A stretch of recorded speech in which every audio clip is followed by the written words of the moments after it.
Good day, everyone. Make sure everyone's hearing me well. Everybody good? Hearing well? Okay. Excellent. Well, welcome back. And I'm going to begin just with a focusing meditation. In fact, today what I'd like to do is to begin with doing just a little bit of pranayama to focus our minds. So being fall, maybe making a little bit of assumptions everybody's in a climate that's actually feeling fall a little bit. Who else lives in a place of all of you here that has changing colors of trees? Yeah, okay, definitely right here. Oh, good, okay, well, so we're in somewhat similar climates, right? Good. Okay, so let's go ahead and start with alternate nostril breathing. You're probably all very familiar with that, but since fall is the time of Vata starting to really come in and starting to hit, especially with the changing seasons, a balanced ratio alternate nostril breathing, so finding your own second count to your inhalations, exhalations that are even would be wonderful. I like the sneaking person there, Kelly. Yeah, I can see everything. That's what's cool about here. It's like being in a classroom, you know. So, but that is a really nice point about these Zoom calls. It's like, you know, if I'm up to it, I can make sure you're not sleeping and see what's going on. Right? So let's go ahead and take a nice, comfortable seated posture. Let's take a moment to settle yourself in. I'll invite you to use your left hand to count. Depends on which handed you are, but you know the less dominant hand, let's say, to count. Since we're going to do let's do 12 breaths, just to keep it briefer. In each segment of your fingers, this will be 1, 2, 3, 4, okay, 5, 6, 7, 8, 9, 10, 11, 12. So you can use your hand to kind of count the meter of the breath. So for every full cycle, just go down through a digit. And for alternate nostril breathing, again, take your hands in this sort of mudra. We'll start off with blocking off the right nostril. It's going to be mirror image for y'all here. And then inhaling through the left, closing off the left nostril, exhaling through the right, closing off the right nostril, keeping the left closed, inhale through the right, close off the right, and exhale through the left. That's one round. So go on at your own pace and note how long your inhale and exhales are and work towards them being even. So if it's 5-second inhale, it's 5-second exhale. After about 2 breaths of establishing what is your starting rate, I'll invite you to, with the following 2 breaths, to see if you can add a second in on the exhale portion first, and then in 2 more breaths, add a second to your inhale portion. And you can do this exercise maybe once more after that, because that would be about 6 to 8 breaths for you all. And then we're going to keep it even until we end. Okay, so every 2 breaths, add a second to the exhale first, and then try to add a second to the inhale to kind of keep it even. If you're very experienced with this, you could probably just put a second to both exhale and inhale at the same time every 2 breaths, but try not to accelerate beyond that.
continuing at your own pace, keeping count. When you're done with your 12 repetitions, then I'll know that because you'll have stopped, but continue meditating for a moment longer until everyone catches up. And I'll kind of give a signal when I see that everyone's done.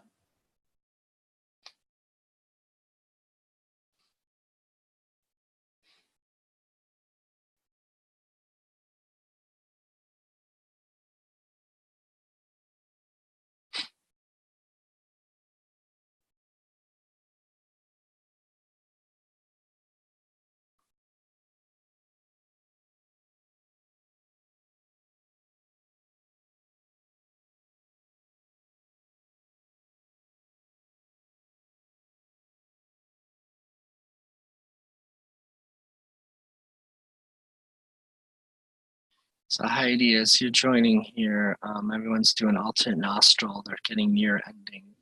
You may be able to get a round or two in for yourself before everyone's over.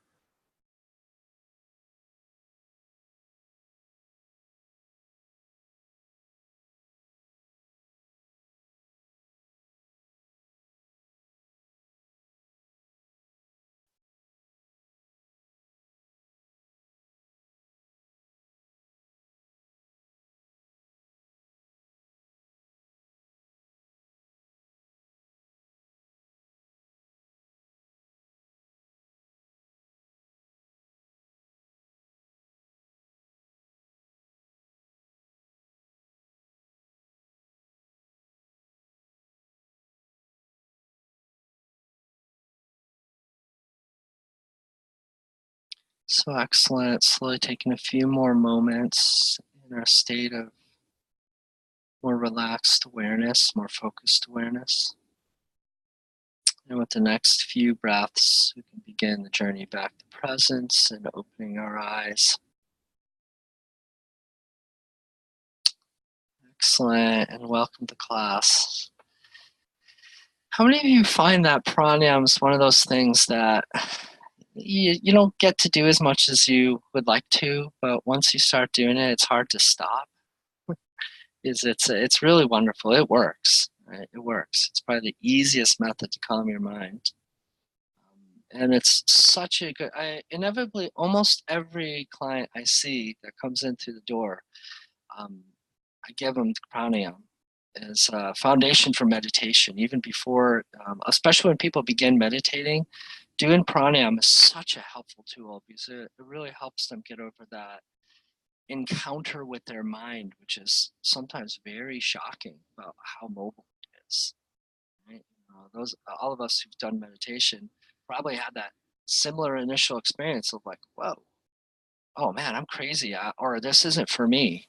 Right? So pranayama really helps make that a little more palatable because it does slow the mind down and it shows that something can be done about that. Right? Excellent. So today's subject is, it's not something new. It's something we've reviewed many times. And you've probably heard this the umpteenth time, but ultimately it is something that you'll be doing for the rest of your practice. So we're focusing today on the Prakruti Vikruti paradigm. I think I noted that more or less, well, for sure in every single book of Dr. Lott's and taught at least once or two times in each book is Prakruti Vikruti, right? Same subject, same stuff, just deeper, right? Just further refined. So in this class, this is this is probably like the final class in which we're really gonna delve into this subject. Well, here what I want to do is to go over doshic analysis chart quiz, let's say dosha quiz, but to really talk about what's the rhyme or reason behind there and really knock out any of your questions and so that you can have good understanding. Now, another thing I'd like to do is also, I've created a new chart. I've kind of modified what you all have so far. You've been given one, but I've edited a little bit. And that hopefully will be uploaded for you in the next little bit. I think Brittany still has to do some tweakages, kind of yoga Veda-ize it a little bit. And once that gets up, then you should have a chart that will be highly functional for both Prakruti assessment It'll be kind of updated in a little bit more modern language and hopefully useful terminology for clients and for yourself. And you can use it for Vikruti too. Just in the way that you fill it out, that'll determine Vikruti. Okay. Now this is going to be a chart that you're probably going to use for an awfully long time as practitioners. You're probably going to be handing your clients this, having them fill out, doing it, maybe even going over with them. So I'll give you some tips on working with that. Someday you'll forget the chart and you'll go off your own kind of understanding, kind of intuitive sense of what Prakriti Vikruti is. But until then, it's a useful tool. So we're going to go over, again, Prakriti, types of Prakriti, first of all, and then we'll talk about Vikruti. And then we're going to also kind of weave in Darshanam, okay, of the Travidya Pariksha, talk about, like, you know, how does this apply? And it applies to essentially Prakriti Vikruti. And how does Akruti, also the 8th of the Ashtavidya Parikshas? Okay? Because they're all kind of the same thing. It's just a matter of let's understand how it all fits together with those 3 different models that we're using. I'd like to also spend some time doing a nail analysis with you, since I did not get to that before. We did, in the question and answer session, get to tongue analysis. That's good. And hopefully, time willing, we can also start taking a look into like facial analysis too. Okay, maybe some other like little subjects that are covered in the chapters. In the next few classes, we'll keep rambling on through the rest of the Ashtavidya and so on. And I'm hoping to attempt this, beginning with Nadi Pariksha in the next few classes for a pulse. So but that'll be you working on your own pulses. But I think we can get to a place enough that you can get a good enough technique that you can begin your journey with that. Let's start out with some questions. Well, first of all, you've been asked to do Prakriti, right? Maybe take a look at Prakriti as some people, and also been asked to kind of think about Vikruti too, and also tongue and nails with people. So I want to hear from you what your experience is, if you have some questions. The nails piece I'm going to get into much deeper, so especially with tongue, since we did cover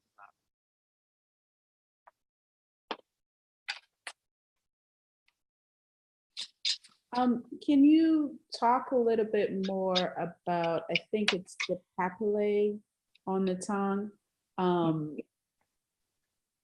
In some instances I've seen where it's like they jump out at me, but it was kind of all over. So I wasn't sure when looking at the diagrams, because since it was all over, it didn't seem clustered in a particular spot. Right. So the generalized raised papillae. Yeah. Well, one thing too is, like I said before, in all these exams, you have to always have a little bit of grain of salt with it. It doesn't mean just because on a piece of paper it says that this means this. It has to be in some sort of context.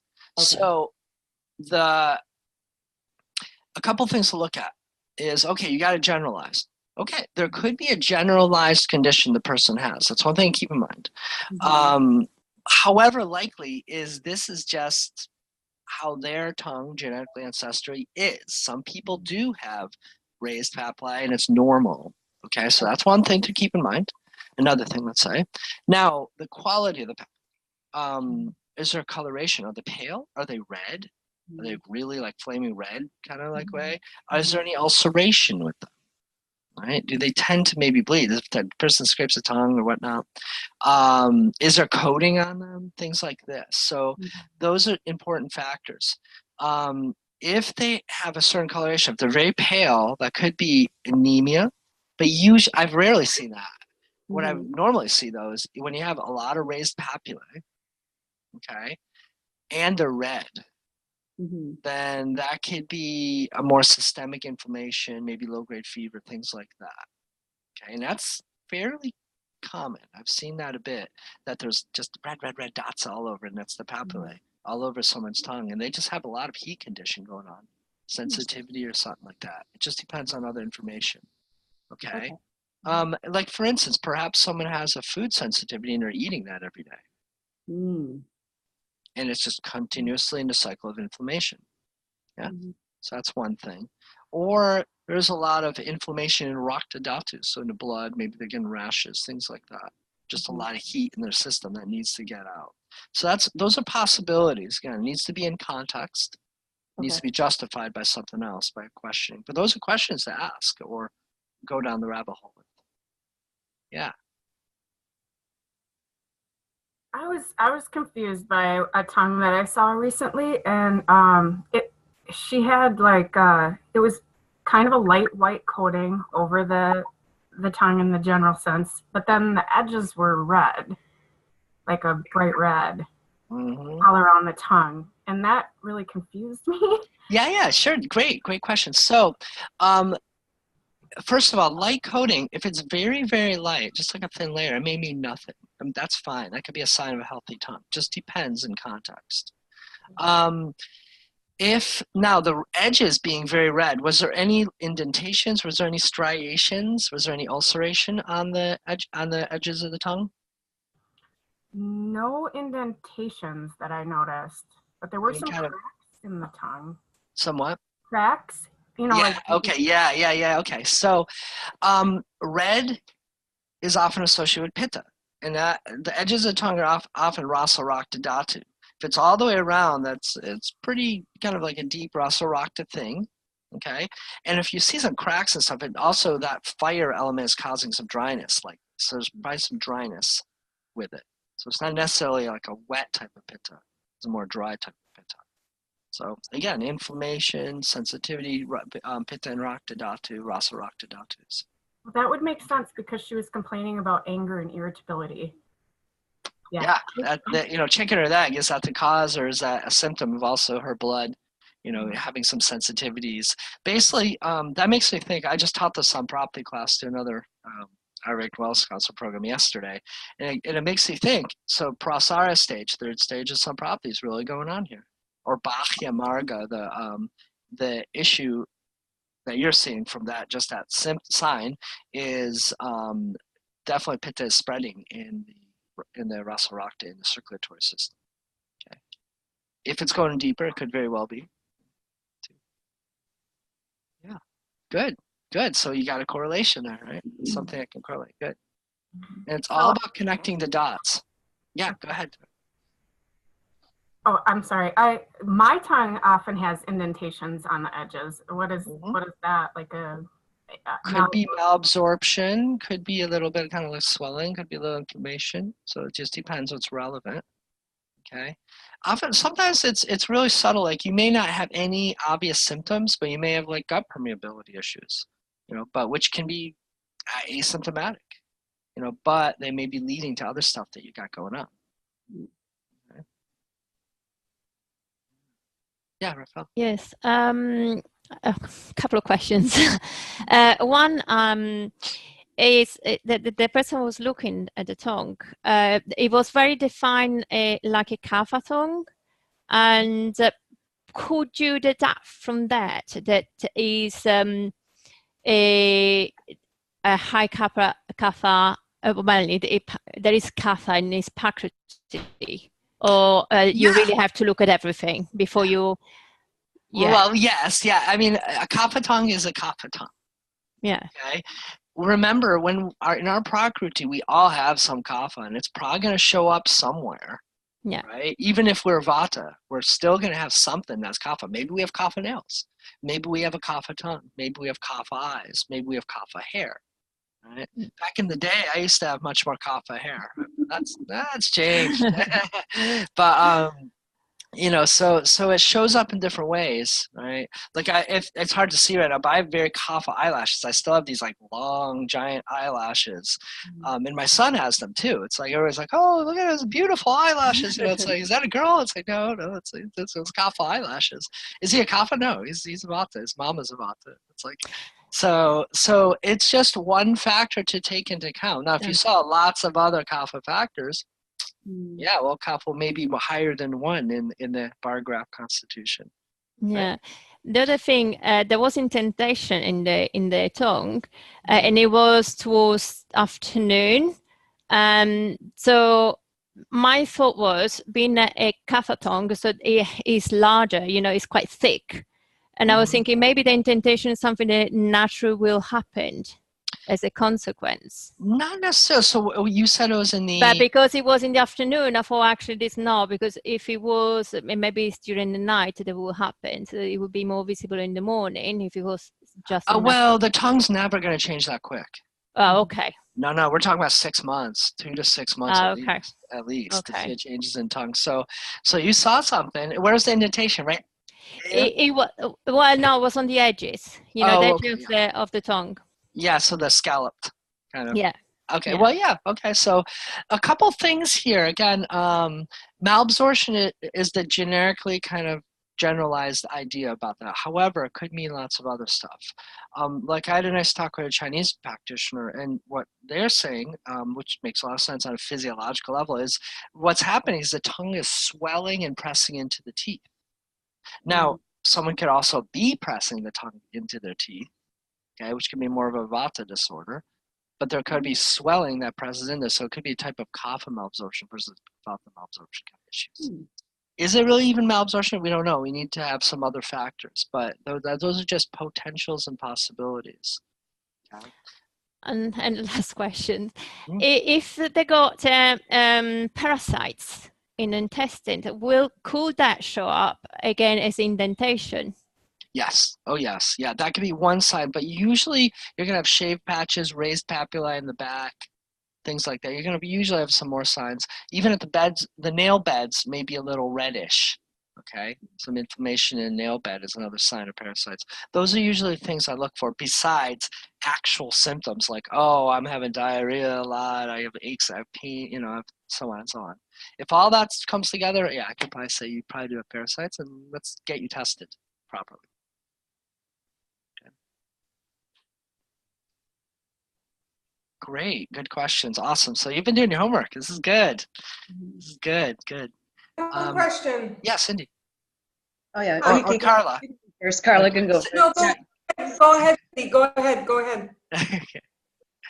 Okay. Well, because I had a question because in the last call you mentioned the cracks in the tongue as being like a problem with vata, and then in the readings it says vata derangement in the colon. So I didn't know if it was specifically regarding the colon vata derangement or it's just high vata issues when you see cracks on the tongue. Okay, so let me answer in a couple ways. Well, first of all, is it all over the tongue or just in specific areas? That's one. It's almost all like all. Okay, then it's probably generalized vata derangement, right? Does it always have to be vata to be cracks? No, because we're talking about dryness here in some ways. So pitta can cause dryness too. So if you see red and cracked tongue, it could be more indicative that the fire element, which is dry, of the pitta is kind of causing that. Okay, I've seen that. I've seen that a lot of time dehydration and things like that go along with that. However, most of the time it's because of vata. There's sometimes a shake in the tongue too, things like that. So it could be generalized vata derangement. I've seen that plenty of times. Now, you know, again, if the cracks are in a certain place, then you can get a bit more specific. Okay. So if it's everywhere, it could be like vata, it could be emotional vata, or it would be a physical vata, or it could be either. It could be either. Again, I'm starting to think that vata is at least in prasara stage in that, so it's circulating, right? It's getting around everywhere, and it's affecting everything to some degree. So I'd say it's down the road symptom of vata, right? Or it's showing that vata has been there for a while. It's not just seasonal change or something like that, right? Right. Okay. Yeah. And then what if you just see like one? I like one of my friends had a groove in the tongue, just like a deep Central groove. line. But it was like it was diagonal. It was like it wasn't in the look center. at their spine at that area and see if they have some scoliotic changes or some spinal abnormalities. That'd be one place to look. Okay. Yeah. Remember, the spine is very well indicated with that central groove, and if there's like all these different things, now often it relates to tensions along the spine and or some type of scoliosis, rotoscoliosis, things like that. Okay. Which almost everybody who's alive has some sort of spinal thing. I know I've never met a perfect spine before. Right. Yeah. Okay, thanks. Yeah. Yeah, Carla, go for it. You had a question? Yes. So I read that if there's no moons on the fingers, on the nails, it could be mental dysfunction or related to organs and elements. I have no moons. So that's what's been going on, right? No. Again, it needs to correspond to something. Okay, so it needs to correspond with some other signs. I have plenty of clients with no moons now, and they're not necessarily having severe mental emotional problems. However, no, but I often look at moons in circulation aspect. So lack of circulation. Okay.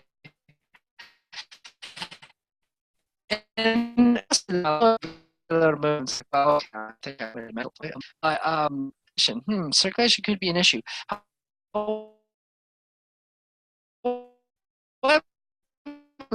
Started much exercise there like that from that. That's kind of neat.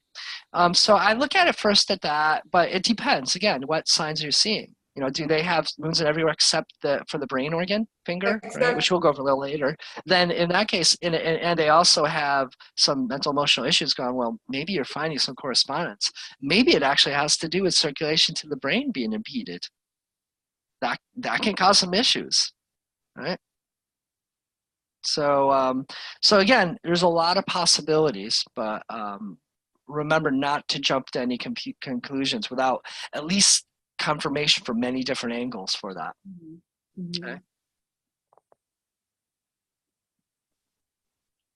Sorry, I blew a fuse in my house, so I got kicked out temporarily. Yes, no problem. That's why you're in a hat outside in some cold room or something like that. Yeah. Yeah, I'm in a cold room upstairs. But anyway, I have a little bit of confusion on how to tell ama on the tongue because is it I guess if you could go into a little bit like yeah, so ama on the tongue, again, remember to always think that just because someone has a Dakota tongue doesn't mean that they have like horrible systemic ama. Okay, they could have just drank some milk. Yeah, it's like they could have had something. There's a lot of reasons that can be there. However, that's why I always ask, if I see ama on the tongue, I'll always ask, can you watch your tongue for the next while, like every morning for a while? And I'll try to teach them to scrape their tongue. And then if you consistently are scraping lots of cheese off your tongue, then yeah, you probably do have some ama in there. Unless you're drinking milk every morning before scraping your tongue or something. So it's about the consistency. Now, the thickness of the coating, if it's a really thick coating, yeah, you probably have some ama, especially if there's some coloration in it too. Then that'll be helpful in determining which type of ama, right? That's on the tongue. So yeah, you could probably assume and now where is that ama located? If it's in a specific area, that'll help you get an idea if it's like just ama in the colon in the back, which is incredibly common, right? Or is it throughout the whole system? Now, does that mean you have ama in all your tissues ever? No, it just probably means that ama's in your digestive tract and it's widespread if it's all over right now. Could mean a lot of things. Could be just a current issue. The coating of the tongue changes a lot more than the more physical things on the tongue do. Okay, so keep that in mind. It could change very quickly. In a couple of days, the ama could be gone if you're doing a cleanse. Now, does it mean you have no ama in the deep tissue? No. It's probably that it just hasn't had an opportunity to rise into your digestive tract yet. Okay, but it gives you kind of like a current state of what kind of ama is arising, being created, arising, coming back into your digestive tract.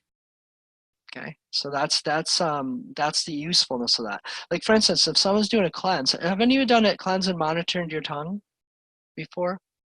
Okay, yeah. So and it's you'll probably start doing cleanses and monitor your tongue. You're studying Ayurveda. Is the first few days, it can get really nasty. You just don't even want to do it anymore. Like, oh, right. And then suddenly the tongue gets cleaner and it gets clean. You're like, oh, I'm purified. It's like, well, and then if you keep going on and you actually do some deeper cleansing things or panchakarma, then the next day, boom, your tongue could get some really nasty, coloration coming up or this and this. It can keep coming in waves because it's coming from your deeper tissues into your digestive tract. Okay, coming from your blood into your digestive tract for proper elimination, right? So that hopefully that gives you an idea about don't just base everything. If you see a coated tongue, oh, you have terrible ama, you must have deep ama, and this must be years old. Maybe, maybe not. Okay, yeah. Carla? Yeah, sorry for the interruption before. It's interesting. I'm doing Panchakarma right now. I'm finishing Panchakarma. Yeah. And it has been like that. Like my tongue has changed a lot. But at some point when I was doing the Vastis, I had like spots, like dark spots, like on my kidneys, and now they're gone. Like I Beautiful. saw I like clear. actually saw that dark kind of ama, that vata ama coming up because you're doing the technique that sucks it out. Yeah, yeah, it Beautiful, was beautiful. really, yeah, Yeah. really powerful. And then I have another question. So it's regarding the health, the health intake form that we went through. Yeah, yeah, sure. I was wondering if we're in this first stage of health counselor, not Ayurveda practitioner. Sure. Yeah, so scope of Should we practice. Yeah. should we still do like that long intake form, even though we're not really diagnosing? That's a wonderful question, right? That's something that I think about quite a bit. I'd say yes. And the reason why is, well, here's the thing. The way that we're training you guys as Ayurvedic wellness counselors, and really the format that's been outlined and traditionally for training anyone in Ayurveda, before even there was Ayurvedic wellness counselor, is let's give you the stuff and as much of it as possible. So you're not getting a different training than someone who's going to go on to Ayurvedic practitioner and Ayurvedic doctor. Now, the difference is this, is time. Is in Ayurvedic practitioner, are we going to review? Are we going to go back to and make sure you know it more solidly, more usefully, right? And so on. But are you still getting all the same information? Yes. It's just deepening and then giving you a lot more tools, pathology, and all that stuff. So and practical experience, of course. But we're giving you all the tools. We're not leaving anything behind. There isn't like hidden chapters of Dr. Ladd's books that are only released to Ayurvedic practitioners. He's giving you a BAMS right from the get-go. Okay, Yeah. and if you read all his books, including a fourth book that he eventually will put out, that's it. That's a full BAMS degree that you're getting everything. He's not leaving anything out. He's not being stingy. And that's kind of our attitude with this. And of course, to be practical, we are lessening and talking less about certain things than we would have the time for an Ayurvedic practitioner. But nonetheless, you are getting it all. So yeah. Should you on the intake forums be asking all this stuff? Yeah, you should look at all those angles so that you're really good at finding the answers and being even able to determine, is this above my scope of practice and why, so that you can then properly refer and still be part of the solution, right? So yeah, you should get trained in all of this. Now, will we be able to train you in everything like in all the books? No, not necessarily. Like I'm not going to go into like Shrota Pariksham and stuff like that. It's just not totally useful for you all. You can do it, but there's not much you're going to be able to do with that information, right? So there's certain things that will be hit much harder in the second textbook in Ayurvedic practitioner. Yeah, but good question. It's like a lot of times. So in reality, when you get out as an Ayurvedic wellness counselor, are you going to use this form with all those questions? Probably not. Because you'll just find like, I can't really do anything with this. This doesn't matter to me. Will you in a couple years later maybe go back and be like, you know what? Maybe I do need to do this. Maybe you will. That's what I do. You should see, I just remodified my form to look like just the same one I used as a student. A little better made than they gave it institute in my opinion. But my forms are gigantic at this point, just because I'm enjoying it. Since I'm teaching so much, I let my brain get a little bit more expanded in what I do. And I can do it quickly. That was just key because for you all, it's going to take a long time working with your clients and filling out all these questions. I know that from a lot of experience with what I've been doing clinicals. But that's okay. We all had to go through that, doing those 5-hour intakes with people, or however long they take. Raise your hand if you've witnessed, if you've gone over like 2 hours. With a client before. Yeah, well, that's part of the learning process, right? Someday you'll get quicker. I'm not making any promises because I sometimes go over my hour 15. It's with people. It's just because I'm curious. I want to hear their stories deeper. Okay, great. Let me actually start getting into some of the subject material, okay? And I'm sure it's going to bring up questions, and hopefully it'll leave us some more time to get into nails, okay? And maybe some other stuff. I'm going to probably cruise through some of this information, but please stop me if you're having confusion, because I'm assuming that, again, you've heard it before so many times at this point. But there's going to be a few pieces that are probably like, wait, halt, wait a minute, you know? So ask me questions as we go. So first of all, let's start with the idea of Prakruti. Okay, so constitution.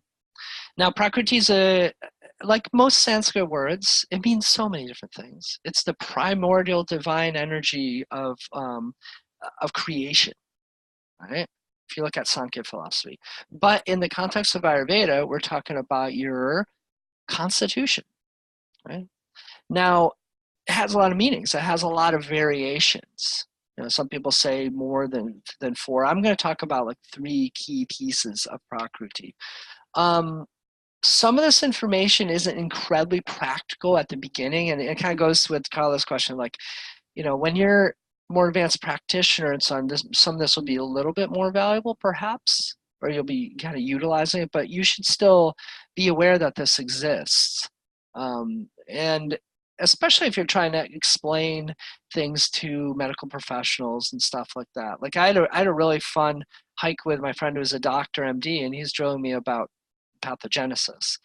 But could I competently talk to him about that? It was wonderful. He was like, yeah, right on, you know, it's like, and it brought new insights into medical like pathogenesis into it, you know, so it's cool. So same thing is like when we're talking about Prakriti and constitution, what I really love about science right now is there's so much awesomely thought out research that is really looking into what holistic systems like Ayurveda, Chinese medicine have known for so long, and it's proving them. Like we're getting backed up totally unconsciously. No one even is thinking about Ayurveda, but they're doing the research that is totally backing up these ideas. It's beautiful, right? It's really helpful. And the more that we tag along with that and can help clients explain it, it gives a lot of validity to what we're doing, right? Because you can't, you know, say, well, science is wrong, and you know, it's like you're not going to debate against that if it's good research, right? So that helps us a lot. So the idea of Prakriti, a couple things that are implicit in the idea before I start subdividing it. First of all, it's like your physical makeup, okay? It's also your psychological makeup. So often it's called psychophysical constitution or psychophysiological makeup. Right. In Ayurveda, we don't need to have all these big words because implicit in Prakriti is mind, body, and spirit. They never subdivided this being here into, oh, here's your body, here's your mind, and spirits around there, right? It's all one. It's all interconnected. So thus we get a word like Prakriti. And the beauty is it's connected to the nature of the divine right from the get-go. There's no separation, right? Here's God, here's, you know, man, woman. It's not, there's no separation in the Eastern philosophies. So Prakriti shows essentially your individualized psychophysical makeup. Another piece that Dr. Ludd kind of put in there that I really like, that I haven't often heard, is your functional habits. Kind of nice to also think about that. So your physical makeup, your psychological makeup, and your functional habits, your tendencies, your kind of genetic habituations, let's say, okay?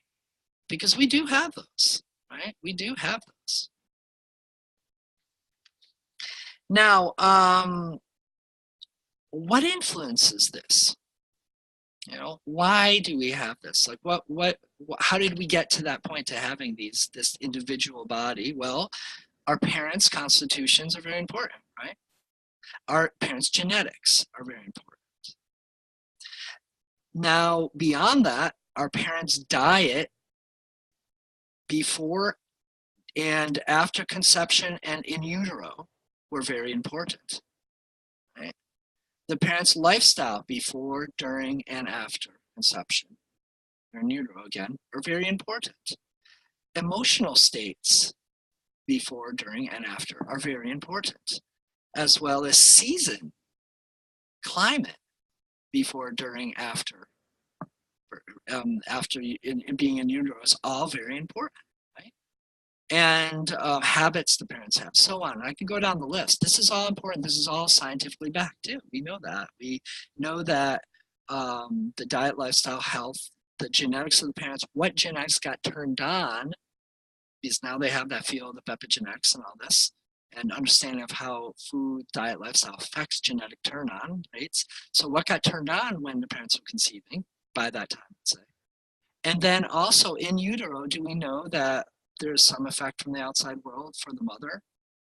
Yes, and that's why I say parents, because the relationship with the father is often a huge, well, I mean, it's, if there is a relationship with the father, even if there isn't, then it's yet another big factor. You can't escape that, right? There's that emotional intensity, and et cetera, that can be there, that can affect the genetics of the baby, right? And affect the constitution. So both parents, as well as their community and the world environment that could be going on. So those are all factors that can affect the young child's constitution, or the embryo's constitution. So we know that. We know that with research. Research has really caught up to that and is showing a lot of, yes, this is all true. We know there's congenital defects. We know there's genetic defects. There's different things. Congenital means before, like in utero kind of defects that can happen versus genetic right from the parents. Right? Then there could be birth defects, right? At the time of birth, there could be things that happen too. So all those time frames are important in determining your procreity. So I'm going to leave it at that for one moment, and then we'll subdivide how Ayurveda looks at all those time frames. Before I get there, I just wanted to point out, it's always sort of like a little pink elephant, this poetic pink elephant in Dr. Ladd's book, about, he suddenly then goes into, and he does it in all the books, is the gunas as your DNA, as your amino acids. How many of you read that part and were like, what? Yeah? Anybody remember that? He starts going into, did you get to read that beginning of that chapter on Prakriti? It's like, it's also in the first book when he starts talking about Prakriti, kind of. He really loves to go on about the amino acids, 20 amino acids, and then he likes to go on about, in this book, he goes into genetics, and we have essentially 24 genes, right? We know that, or 23 genes, essentially. And, you know, it's like the website's 23andMe and all that. So we have 23 genes. So what he does is bring the idea of Ayurvedic gunas, right? Heavy, light, hot, cold, so on and so on. The 20 gunas into your genetics. That they're actually, your genetics in Ayurvedic approach are expressions of these gunas in a deeper level. And then, however, the number's a little off, so he creatively then says, oh yeah, and there's 3 more gunas to make it 23. And the 3 gunas, well, one very obviously is the sex characteristic, right? So male, female, right? X's and Y's. And then with the other 2 gunas, he says, this is the rajas guna and the tamas guna. No need to have a sattva, because sattva is the balance of rajas and tamas. So, wow, this is kind of neat. I mean, you know, it is waxing poetic, but there's some kind of, you know, he's hitting on something. He's always been really into this. It's not like there was a time he just kind of got into this. It's like Dr. Ladd's super into the genetics and Prakriti and trying to see Ayurveda's wisdom and light in this, in the realm of modern research and so on. So this is something to kind of keep in your minds, and it's going to be really interesting to see as genetics progresses how closely related this lovely idea that Dr. Ladd has and is out there, and with the Ayurvedic approach. You know, has Ayurveda been spot on for thousands of years about human genetics like this? Very likely, right? It may not be exact, but it can be really, really interesting to see. So I just want to keep that in mind as another like little background picture of how the gunas relate here. Okay. And And of course, I want to kind of mention, because if I glossed over that, one of you eventually is going to ask me a question about it. So it's kind of he very much talks about that. Every time you start talking about Prakriti, Dr. Lad, he's just going to go into that. Now, let's go back to all those factors that affect our constitution and the various types of Prakriti in Ayurveda. So starting with what would most obviously relate to Western idea of genetics is what's called Janma Prakriti. Your Janma Prakriti is the Prakriti you have at the time of conception. Okay. And that's kind of, you know, we know from research, okay, that's where the genes come, the egg and the sperm come together, they release their genetic material and it binds to form a new being, right? It's a template of a new potential human being, okay? The sex gets determined, the genes combine into chains of that 23 and so on. Okay, so that's an obvious piece. It's like, okay, there you go. You know, we have our code mixed now. So that's the idea of Janma Prakriti. And Ayurveda counts that to the idea of karma. Karma is behind how those codes together, which genes decide to be chosen, right? Even down to like X and Y. It's like, it's just like which genes happen to go there, you know, out of millions of sperm and an egg, why did this particular one get there? Why did these genes combine in this particular form, as opposed to going a little more on Pitta side, more coffee, you know, it's amazing, right? So, you know, Ayurveda kind of talks about that as that's where your karmas really get expressed in your Janma Prakriti. And these are like the deeper karmas that you're carrying around. Okay? So it's one way of looking at it. It gives us an idea. So that's the moment of conception. That's a quick moment, right, in the whole sphere of things, but that is the beginning. That is where the Prakriti is initiated. And it's a strong initiation. Dr. Lodge speaks a little bit about that. The best way that he's found to determine that is through the deep pulses. Like through pulse analysis, it's possible to do that. You know, I'm not at his type of level to confidently say that's absolutely true, but I trust that, yeah, it's there. And it's interesting because since I do a lot of pulse work and was taught by him that, I kind of concur that I see that as very consistent for people. That's the Janma Prakriti is seen as the unchangeable Prakriti. Okay, when we say Prakriti doesn't change, we mean Janma Prakriti doesn't change, and it makes sense, right? You're not going to change your genes. You're not going to splice your genes, not yet, anyways. So the next piece of Prakriti, the Ayurveda starts talking about, because there's two more. There's Deha Prakriti and Dosha Prakriti.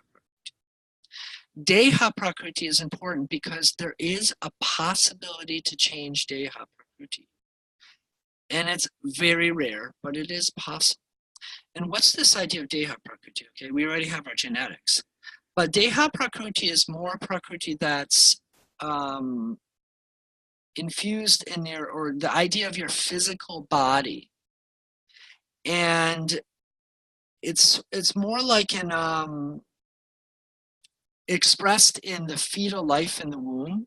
So really kind of it's basically your Janma Prakriti getting worked upon during the natal period, during those 9 months, 10 months that you're in your mom's belly. That genetic Prakriti getting worked upon by all these different forces. So this is where we really see the diet, lifestyle, emotions, and climates, etc., factors that the parents are living in, getting expressed. That's tweaking finely, not much, but to some degree, it's making an effect on that little embryo that's growing. We know that through science, that's true. So Ayurveda also knew that, and they call that's the Deha Prakriti, how the Prakriti gets modified then. And the Ayurveda talks about that this is linked to your Dharma, okay, to kind of like what you will have a propensity to do in this life. Now, I'm going to put out a couple thoughts I have about this. I think that we may be running into a little bit of cultural baggage here too. in the sense that one can easily look at it and be like, well, you're getting into parents of a certain caste. So yeah, it makes sense with your dharma. So you're going to be a warrior because they were warriors, or you're going to be royalty because they're, you know, so on and so on. So we have to be kind of careful because that is implied in this, you know. So I want to just expose that right from the get-go. However, what the parents are doing, what they're feeding themselves, can have a really deep link to kind of how your body is going to form to what kind of work it is going to do. Okay, so there is a definite link to that. Just wants to see how far down the society, you know, the kind of cultural rabbit hole you want to go. Okay, so I think that that's a couple pieces that are important. Now, do their parents' emotions about what they do, about their type of activity and their feeling of belonging to that society and stuff, do you have an impact? I would say yes, too. So I think there's a lot of pieces and factors that are very intelligent with Ayurveda, despite some cultural baggage ideas that may be attached to it too. So again, fetal life in the womb. Okay, so here the relationship and the health of the mother and the mother's habits and so on are really going to be. So this kind of talks about the congenital state of the dosha. This is an area where congenital defects can occur.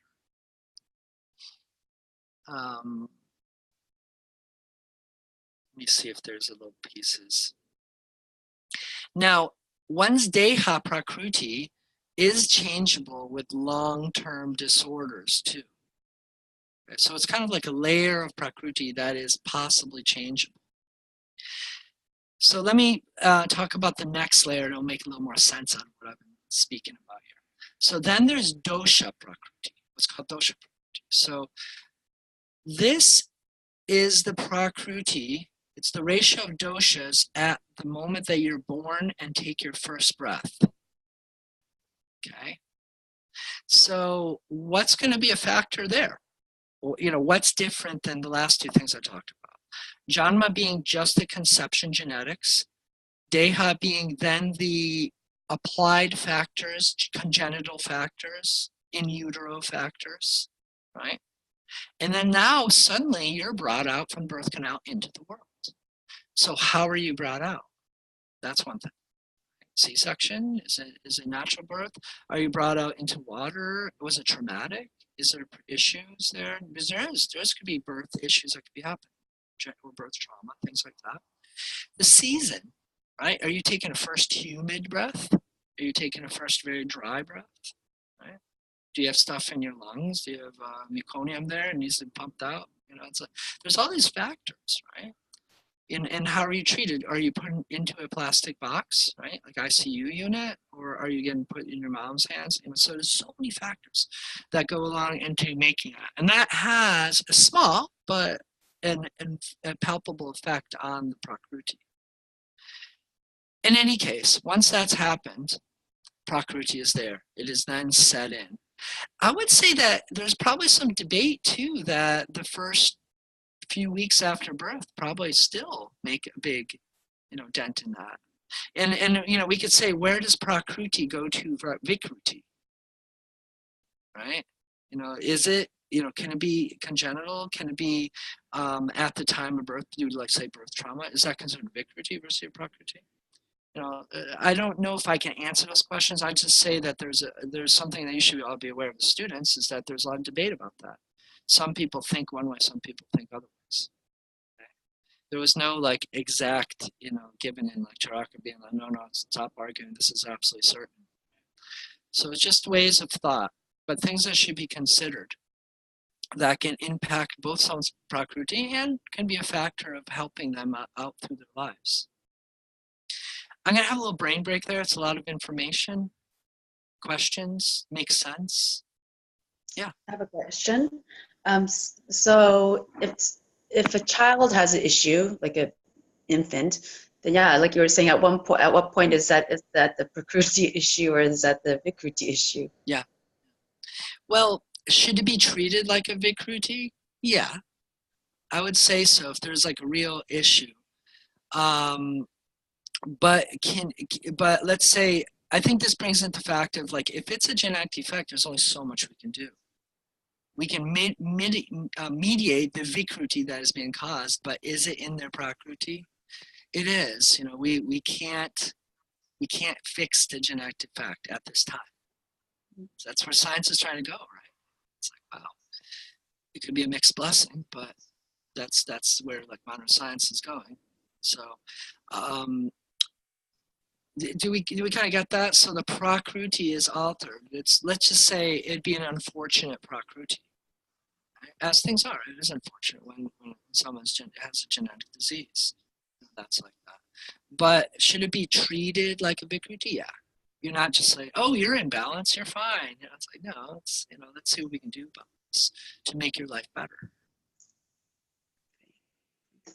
Yeah, great question, an important question.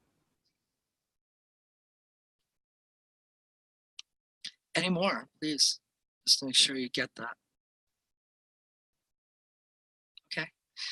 So what are we doing? What are we trying to figure out when we take a Prakruti chart for someone? Which one? Right? So to answer that, I would say dosha Prakruti is probably the one that we're really working, because dosha Prakruti adds the final touches, let's say. Now, Dr. Lad, let me just finish this. I'll get to you in a minute. So Dr. Lad, then he kind of addressed the next question that's going to come up. Is like, wait a minute, what about like the differences in them? So he speaks that a good skilled Ayurvedic physician who can read the pulse can also see what the genetic is, and use that as a base ground to see if there are some issues that got brought up during birth and all that, which could possibly be returned towards that initial Janma Prakruti. Genetic Prakruti. There's a potential to do that. Can't go further than that. You can't fix the genetics, but you can at least maybe be able to get back to the original state if there was some issues that happened congenitally and birth and stuff. So it gives a lot of hope. Okay. And we know that the dosha, Jdeha, and thus the dosha Prakruti can change over like severe chronic illness for a long time. So they're not 100% accurate to the genetic constitution. So, but for all practical purposes, at the stage of being Ayurvedic wellness counselor, you're really going to be dealing with, at best, you're going to get the dosha Prakruti. And that's good enough. That's really good enough to do great work with. Okay. So our charts are going to be, trying to get the person to give accurate enough answers to remember enough about themselves, which can be very difficult in this day and age. A lot of kids get sick, and it's hard to remember back before you were really sick, right? Or before there was some maybe chronic disease or something that happened. But if they have enough idea about times when they're healthy and what that looked like for them, then they can really be pretty accurate. So, Carla, I may have answered your question, but do you have one? Yes. So when we look at the intake forms and we go through like family diseases, so that's kind of addressing Prakruti in genetics and hereditary. Yes. Like whatever your like your dosha Prakruti is, you have certain family history that can affect you. Yeah, and let me phrase that a little more too, is that what we're looking for is kavai gunyas, is possible genetic propensities towards diseases, which is genetic, yeah. So we're looking deeper into the Prakriti, where we're looking at genes that can be expressed and seeing if we can prevent them from being expressed, which is the whole front end of modern epigenetic research right now, which is awesome, right? That's exactly what we're trying to do. Right? And it's acknowledging us. Now, another thing now, so let me kind of shift to Vikruti and I'll give more to your question, kind of more light to the question. So before we do that, I'm sorry, I just want to make sure I have a clear picture of what's going on here. The dosha Prakruti, it's the genetic Prakruti and what happens in the womb and at birth? And at birth. It's all the effects compiled into one. Okay, it's kind of like there's 3 times that your Prakruti can be played with. One, obviously, is genetic Prakruti. then in utero. It can still be tweaked with. Okay, and then at birth is the final touch. And then you're sealed, you're packaged, and you're sent off. And that's your dosha. And that's going to be, that's the dosha prakriti, and that's what we're mostly dealing with and are concerned about. Unless you're a super awesome Mahavaidya, like Dr. Lad, that can feel the differences between that and pulse. Okay, but it's important to know about these factors. There's a little bit of kind of Ayurvedic genetics, let's say. Okay, so let me go into Vikruti now. So we can kind of then shoot, and then we're going to look over a chart. Okay, we're going to start talking about that and getting questions and answers about confusions with that. So Vikruti is your current altered state, quote unquote altered state of the doshas. Because Prakruti gives a range where they should be. And I'm going to make a little analogy. It's kind of like your blood pressure being within a certain range of health. That's your Prakruti. So some people have slightly higher blood pressure, that's healthy for them. Some people have slightly lower blood pressure. Same as your resting heart rate. Some people are going to have slightly lower, some people have slightly higher, so on. Now, if you get out of that range by a certain degree, there's potential that things aren't going to be so great. Right? So same thing, that's the idea of Vikruti, is if the doshas are inspired for one reason or another to get out of that range by one hetu cause or another, or repetitive cause as the sun, then that is where Vikruti comes in. Vikruti is simply the doshas increasing, decreasing, or having dushti, having qualitative changes in some way. Okay, that's away from your Prakruti, your genetic set pattern of functionality. Everybody kind of get that? It's basically like your packaged homeostatic running rate is getting messed with. And when it does, to a certain degree, then Vikruti occurs. That is the name for your homeostatic mechanisms not functioning so well. Yeah. I can't hear you, Carla. Sorry, isn't it natural, like seasons do that? Yeah, so it's absolutely, thank you. Yeah, that's what I was teaching last time with Samprapti, is the first 2 stages of Samprapti, accumulation and provocation, are pretty natural. And they're usually easily handled by our homeostatic mechanisms unless they continue to be provoked, right? Which is incredibly common. Right? Subconsciously, consciously, we do those things, right? So yeah, and that's why health is a balance, and that's why homeostatic mechanisms occur. If you didn't need homeostatic mechanisms, you'd just be set to run like this. Your heartbeat would always be at 60, your blood pressure would be 120 over 90, and there's no variance. If there's variance, you just die, no problem. Next generic person comes along, right? So that's like that's the difference between robotics and life, right? So life is the ability to run waves of within a certain range to stay healthy, and then when you get out of that range, you start experiencing symptoms. But the strength of our doshas, strength of our immune system, tejas, prana, ojas, brings us back to balance when we start hitting the exceeding limits of that range. It brings us back, and that's called prashamana, right? Clearing of those doshas after they've raised. So yeah, the first 2 stages are pretty natural. Even just dealing with external factors, with variances of life. But when it gets beyond that, that's when the dusha, janito vyadi starts happening, and this doshas start getting into tissues, and at first they start spreading, getting into tissues. Right? Now, let me just say a statement, just so we don't get confused here, is a quote from the book. Vikruti is not necessarily disease, but a proclivity for it. Okay? So going back to some things we learned in the last few classes, because you have a Vikruti, if it's in the first few stages, you don't have a disease until it hits the 4th stage, 5th stage, right? You can't say there's a disease. There could be discomfort, there could be some like minor symptomology, but you don't have a disease. So Vikruti is not necessarily disease, but if we know that our vata is really high and it is now being provoked and is now spreading, is it just a matter of time that you'll probably get a Vata disease? You're probably not going to get a Kapha or Pitta type disease because it's not, those doses aren't a problem. So it gives us an idea, a proclivity towards where it may go. And what tissues are likely and what areas of the body are likely to invite Vata? Quiz for you.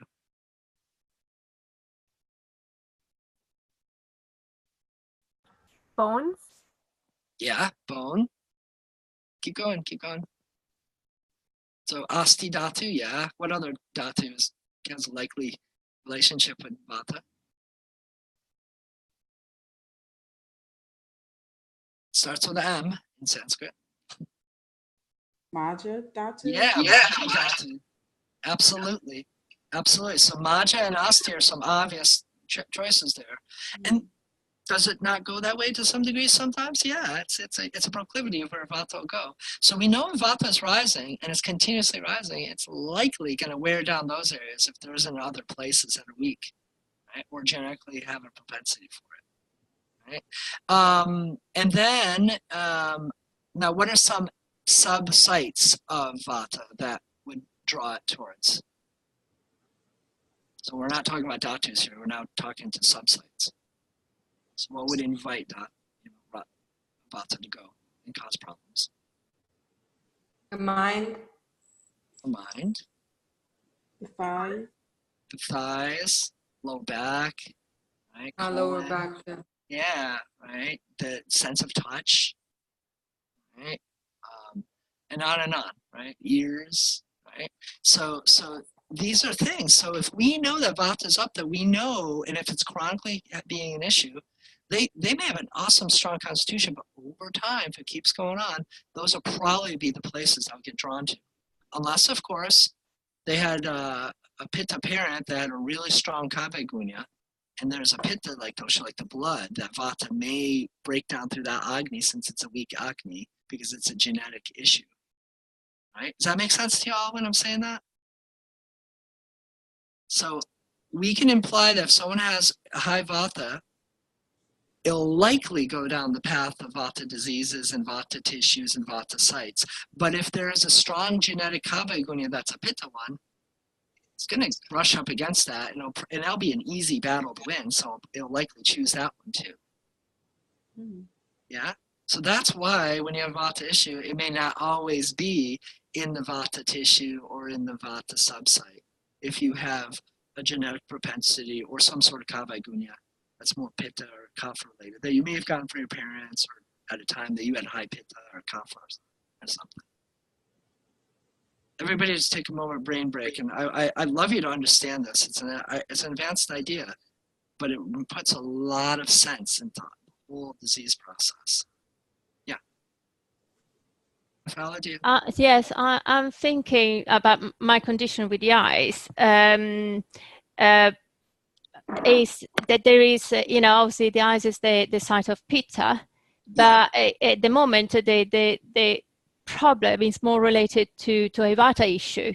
Yeah. And what I'm thinking is, well, there is a lot of thread into my life of Vata imbalance, but if I look at my parents, there is the genetic is a Pitta genetic. So for me, that is a congruation of those two together, and then explains why Did this your has parents happened. have eye issues? Well, my mom a little, but it's got all the Pitta type problems.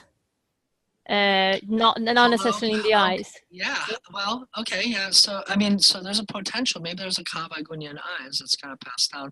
But you're Vata, you're more Vata, I'd say, than your mom. Maybe it was Pitta. So Yeah. But the Kava gunya is there. It's in a site versus a dosha. Yeah. So yeah, this helps us understand the whys behind things, okay, and how things work. However, like I said, Vikruti again is not necessarily disease, but a proclivity. It gives us an idea of where it's likely to go. And if we know their family background and their prakruti and all this, then we can give some ideas of other places that are obvious that it may go to. Right? So let me go on with this. So remember that Vikruti is quantitative and qualitative. Okay, so it could just be increase of the doshas.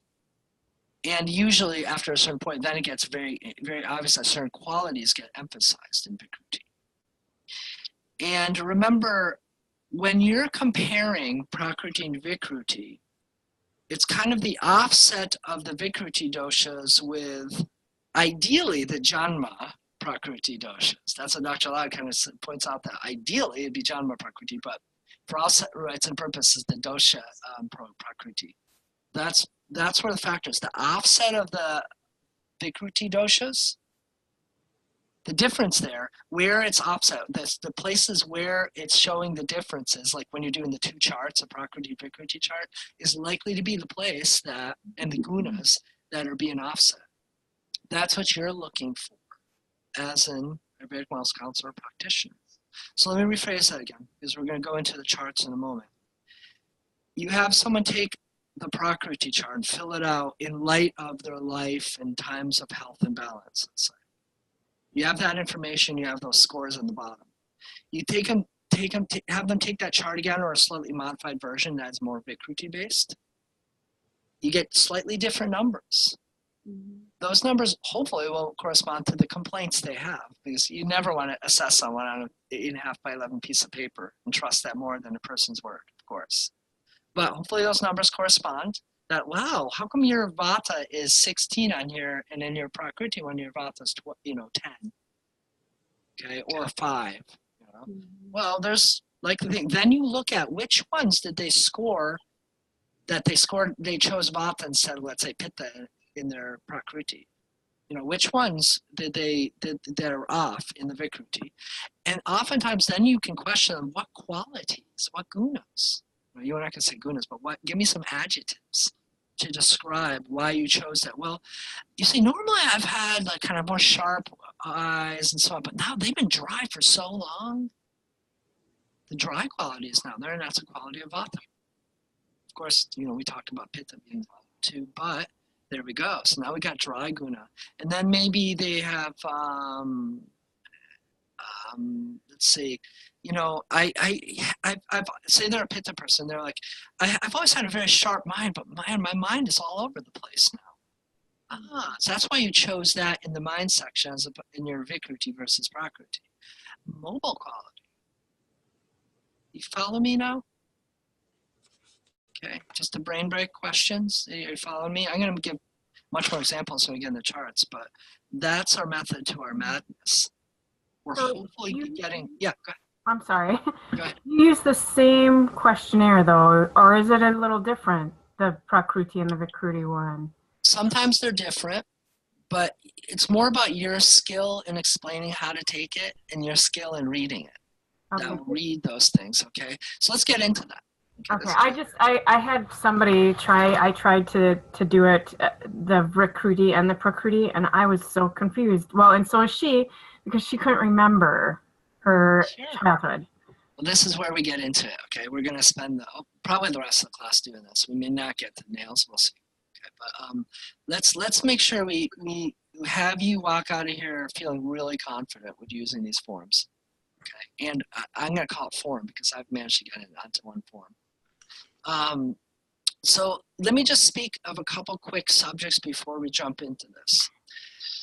So you're going to have the client fill out the form, likely, right? Maybe before the session. Now, I would recommend that you then also have the form in hand and take some time with the person in front of you. And this is going to be your homework, right, too. From here on out, you're going to be using this as homework, is that you go through each one of these. You're going to get quicker at it. First time is going to take a long time, right? But you're going to go through this so that you can see like, is this on? Or like, wow, why did you put this on Vikruti and Prakriti? Did it change? You can ask them those questions so you can get all this great information. But I want you to go through each of those sections. You can either do it silently or by looking, by darshana, or by asking questions too. You should do both. But first, Dr. speaks about in the Trividya Pariksha you have, one of them is darshana. In the Ashtaviha Pariksha, it's akruti. But what this comes down to is using your skill of sight to observe the client First thing, you're looking at Prakriti. Second thing, you're looking at Vikruti. Now, if you got the charts in front of you, you can look at and see if they have a good perception, or if they messed up the chart because they didn't know what was really being expressed, which is most common. And you as a skilled practitioner can help modify the chart so it's a little more accurate. Right? But then you can also find out, like, Vikruti that's going on. Is, again, the person will reveal information that I used to be like this, actually. Now it's like this. Okay? So you're using your skill of darshana. That's what darshana is about, is to first assess Prakriti and then assess Vikruti. Okay? I'm not going to go into all the different like Vikrutis that are out there, like Parkinsonism, by looking at their face and all that. That's in the book. That's like more advanced knowledge. That'd be something we talk about more at Ayurvedic practitioner or doctor level. But I want you to be aware that you're always looking for both things at the same time. Okay? And that's the same thing as Akruti. It's really just thrown in. It's double emphasized. Not only is it one of the foundational Travidya Pariksha, it's also thrown as a special exam. You should look at your client's body, you know, as much as of it you can see or are able to see, just go practice or whatnot, or feel comfortable with, to determine if all those areas kind of correspond with Prakriti, or if they have a Vikruti in those areas that can be seen by sight. Okay? So I wanted to just, you know, put that into the picture. Yes, Carl. So that just makes me think, like, if we're really just treating the people for their current gunas, like we're really looking at what kind of gunas or qualities are aggravated in them, right? And we want to Well, we're not just doing that. Balance. Well, not just, but sorry. And also like the doshas and like, why do we need to do this Prakruti Vikruti thing if we're dealing with the person's actual state and the things that I get your question. That's a great question. So because you're an Ayurvedic practitioner versus an MD or an allopathic practitioner, that's the key difference. It's a whole attitude of, as opposed to treating a disease, you're treating a person and a disease. So you need to know what potential is it, where does the person, where are you going, right? Beyond making these symptoms go away, how do you restore the person back to their natural balance? But you have to kind of have an idea where that is. It's not the same for everyone. Right? So that's the beauty of it. Now, do a lot of Ayurvedic doctors, I've seen tons in India, just treat for the disease? They don't even speak about Prakriti. Fine, and they can do well. Most practitioners, every medical doctor you go to, I shouldn't say that because there's a lot of people who see on that, but, are going to be doing that. Even acupuncturists, that's the key piece. I'll just make you feel better. But are they really going to the level of creating that balance and restoring that? No. Are they even looking for who you are? A good practitioner just has to do it. I always believe that if you're a good practitioner, you just do that. You want to know the person, right? But that's not necessarily the way that they practice. So now the gunas in Prakriti, you want to know what their Prakriti gunas are too. Like, are they a sharp pitta? Are they a spreading pitta? Right? So that may be very natural for them. So that you have to have a baseline to then decide of when did that sharpness get out of control? When is that sharpness in their Prakriti imbalance? Or say someone's not a sharp pitta at all. They just don't exhibit that. And then suddenly they're really sharp and like that. Then it's more obvious. Okay, let's really dull down the sharp quality. Does that make sense? Yeah, I understand. It's not easy to, but the idea here. I guess it does make sense for me what you're saying about like reestablishing people's health and like I do believe that's what the consultation is going to do. Like, you really want to know about people's story, of obviously all the the pariksha, you'll take a look at them to see all that.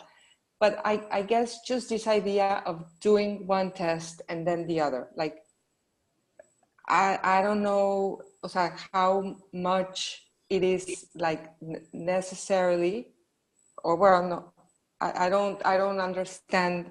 Let me fully. give you some other examples of why it's useful on a treatment-based level.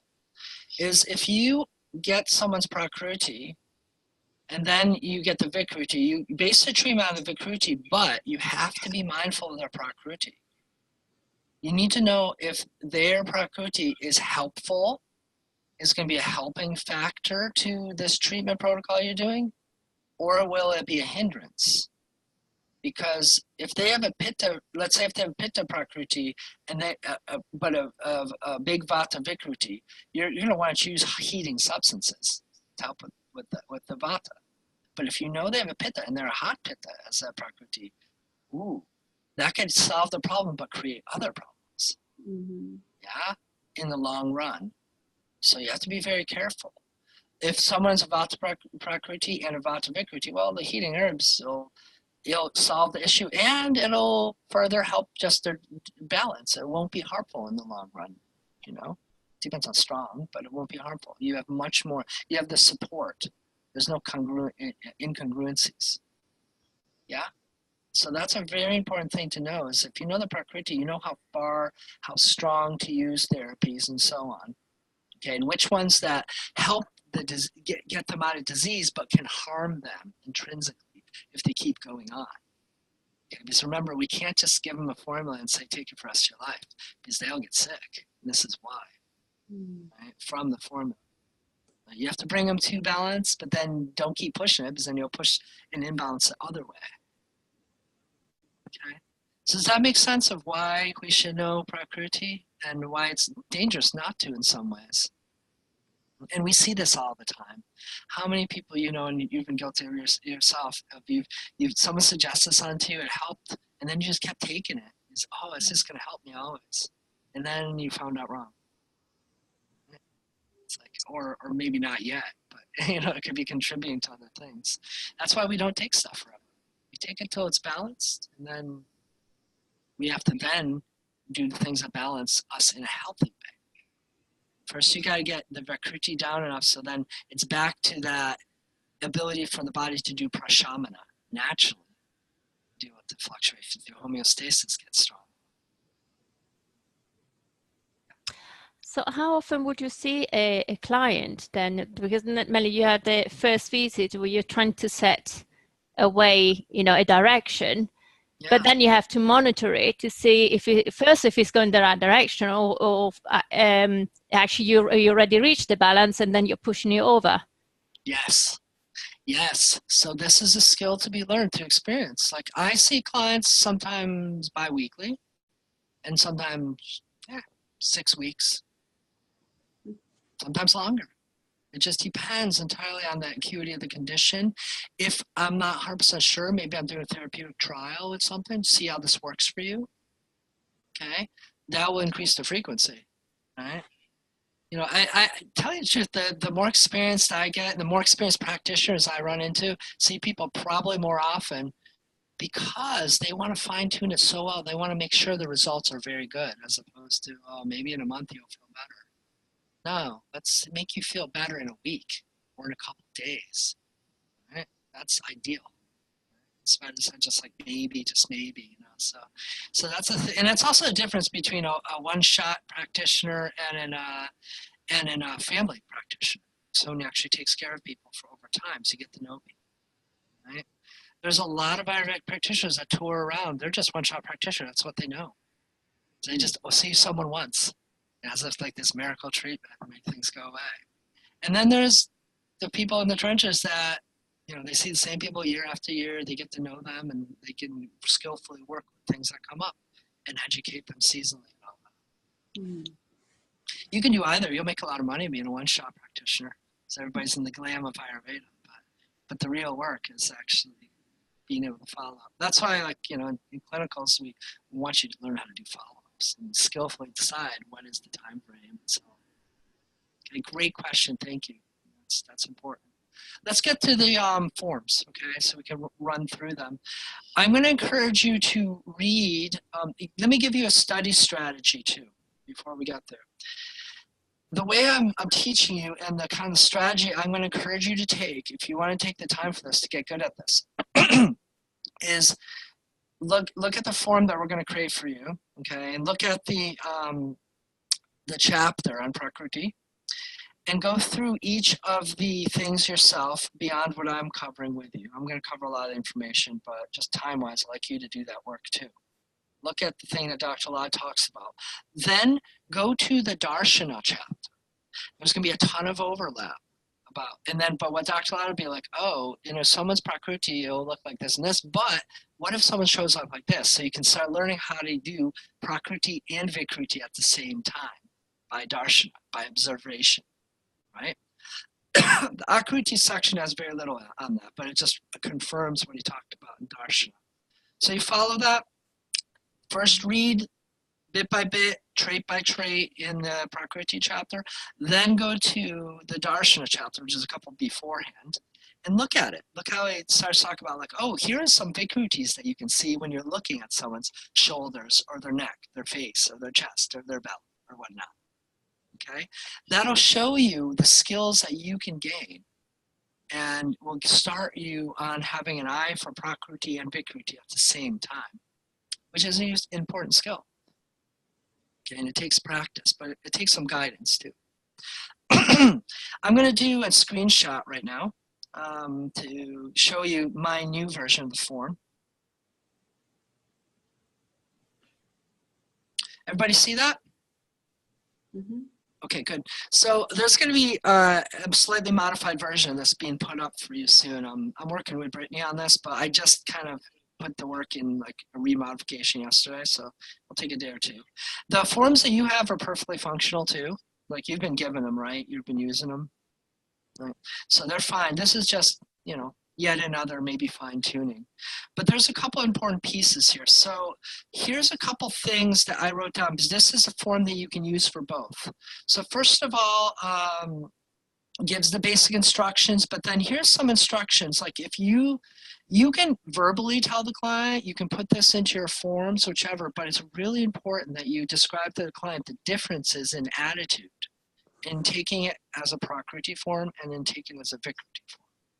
So the differences are here. So to determine Prakriti, base the choices on what's most consistent in your lifetime, okay, all the different decades of one's life, right, depending on their age, and consideration for your racial ancestral spectrum, okay? And we talked about that in previous classes, right? If someone's coming from like African-American, like Hawaiian background, Asian, Native American, there's differences in skin color that are more subtle. You're not going to have someone with white or pale complexion of those, right? But there's going to be a slight difference that's much more noticeable for people in that culture, for sure. That it'll be easy for them to understand. Oh yeah, it's like some of my relatives are a little bit lighter skinned, some are dark, this and this. So that's an important consideration. And I've kind of made this a little bit more racial ancestrally acceptable form, because I've said, like, when we get to the eyes, for instance, I say lighter or darker, and then I've given also some eye color choices, but it's not just like you have to have these eye colors, right? So that's important.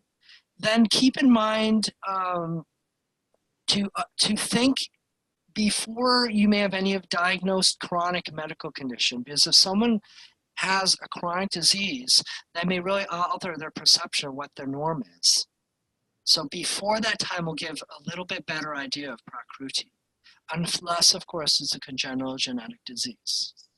But besides that case, this is some good advice.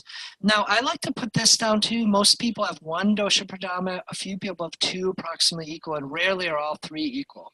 So that kind of helps people. And some people are very, they want to be tridoshic, as if, that's, if I score high, this is like, they want to cheat to score high on their exam, right? So it kind of shows that, like, be real. Most likely you're going to be single. And that even means if someone scores like 18 and 14 or 16, that's, I would still say the 18 is probably the predominant. If they're really within 1 point, okay, maybe they're going to be dual, but it's unlikely. I've seen everything under the book that people try to do with this, especially if they have some knowledge of Ayurveda going in here. You know, they're very convinced that there's something or want to be something. So to determine the Vikruti, you retake the assessment considering the recent past, month or two, maybe more, right? And that could be the recent past since you were diagnosed too, things like that. And pay attention and focus on the changeable traits. What I've done, I'm going to quickly roll through this so you understand what I'm talking about. Hold on a second. You just figure out where the scroll option is. Oh, here it is. Okay, good. Okay, so you see non-changeable traits at the top of the table, and then on the second page, changeable traits. Okay, that's useful. Now, some people, I've seen some forums that just say, you know, the heck with the non-changeable traits, don't even use that for Vikruti, and people only go with the changeable traits. I still think that it's useful to put in the non-changeable traits on a Vikruti assessment, because there you catch how people feel about themselves or some inaccuracies that can be there. Okay? It's just a test for you as a practitioner to see the validity of how they're doing it. But you know what? Some of these things can still change, even though they're generally non-changeable. Depends on the disease and so on. So last bit of advice, more than one choice can be chosen. However, for accuracy, it's best to pick the closest in accuracy in each category. So because, again, it's an 8.5 by 11 piece of paper, it's a chart. The best way to throw it way off is by choosing a lot more than one choice. Okay, so try to keep it only 2 or 3 times, maybe use two choices, because otherwise it really just blows the accuracy of it. You know, it's a fallibility of using this. Now, let's start going through again. So there's the first page I made into non-changeable traits, or you know, that's not totally non-changeable, but generally non-changeable, and the other are changeable traits. Now, as you'll see, the non-changeable traits are going to be more physical expressions, physical body type stuff, whereas the changeable are going to be some physical body stuff, but a lot more emotional and habitual type stuff. Okay. Now, both these factors are very important for Prakriti, because remember, Prakriti isn't just our physical body, it's our mental proclivities, right? As we'll share next class when we go over Manas Prakriti, the idea of Manas Prakriti, mental Prakriti, the cool thing about it is, yeah, it's kind of fixed, but it's pretty easily, I mean, not easily, but it's changeable with a lot of effort. So we're not doomed to be having a certain type of mind for our whole life. How many of you have gone through a pretty radical personality change? You know, or something notable. Like you've really changed the way your habits, your attitudes and stuff like that. I mean, I think a lot, you know, I can raise my hand. I've definitely, let's say before I started meditating, before I encountered spirituality, that was a big change in the way I lived my life and what was valuable to me and why I did things, right? So that shows us that our manas prakriti can change, as opposed to like physical prakriti. It's a much harder change, but the manas can change.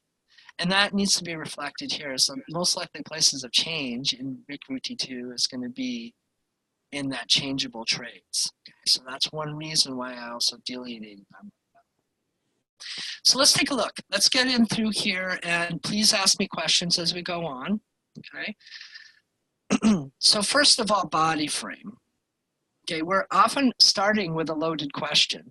That's why I moved weight to the next piece. Is often people mistake what we're asking as body weight. Okay, body frame is bones, you know, your bone structure in your limbs and kind of like proportions and things like that. Okay, so it's not about the weight here. It's more what's underneath the weight. Okay, so thin vata will tend to be thin boned, more fragile, more dry, kind of thinner bones. Long limbs are proportionally, and taller or shorter than average, and will have more compact musculature in general. Okay.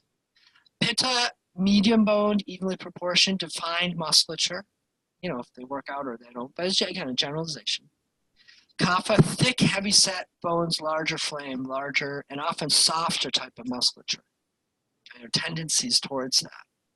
So this gives a little bit more accurate assumption, but what I look at when I double check this is I look at the wrist bones or other like joints. And then that gives me a really good determination of this factor, as well as really their prakruti to a huge extent. Right? So that's a very important one. Chin jaws. So you're probably, you know, you'll look at their body frame, but you can often see their face, right, when you're seeing a client. So their chin jaw, if it's like thin, oblong shaped, or a little crooked, stuff like that, it's often vata. Angular, heart-shaped face, tapering kind of face is more stereotypically pitta. Kapha is more rounder or square-jawed, like thicker, wider kind of face. Okay, large set. Now again, this is where we really start getting into racial ethnic differences, right? Because let's say you take someone from like Hawaiian Islander or Pacific Islander, that background, their Vata person is likely going to be more like a Pitta Kapha person of like an Anglo, like Caucasian person, as far as facial features. That's just the spectrum for them, okay? Very, very important. You know, so keeping that in mind. So this is more bone kind of stuff, which is a huge indicator of prakruti. And then okay, look at their cheeks. Dry, lean, okay? Kind of more kind of in towards the body, maybe even, I don't want to say the word sunken because I'm trying to leave negative adjectives out of this chart. I found that putting stuff like that doesn't really help often, but they're going to be kind of going in, okay? Pitta will be more rosy, oily, more flat, more defined, let's say. And Kapha is going to be more round, smoother, paler. Now it's going to fit their face though, because the face is going to be wider bones. So it's going to kind of be fitting in the contours of the general facial structure. Okay. So far, so good. Do you have any questions? I think the body frame, that's one that's been giving me some issues. And I kind of have an idea of it in my mind with regard to heavy bones. So for example, a friend of mine has twins, fraternal, but there's one of them you could always just pick her up real easily, and the other one you had to kind of struggle. Yeah.